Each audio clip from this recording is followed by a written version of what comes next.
සල්ලි මිටි පිටින් ගොඩ ගහලා තිබ්බට වැඩක් ජීවිතේ ඉගෙන ගන්න. සතුටට එහා ගියපු ආය ධනයක් තියෙන්න බෑ. සන්තුට්ටි පරමං ධන. කවුද මේවා ඉගන්නේ? බුදුවරු උගන්වපු මේවා වඩන් කොහොමද සතුටින් ඉන්නේ? වෙන මොකුත් ඕනේ වෙනදුනි අනේ කට දුක් දෙන එක නවත්තන්න.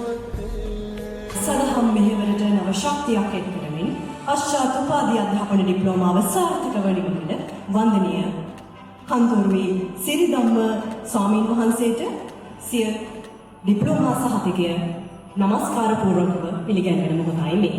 තරුණයන්ට පොඩි යෝජනාවක් කරනවා. අපි හරි ඉක්මනට පාවිච්චි වෙන්න බලනවා.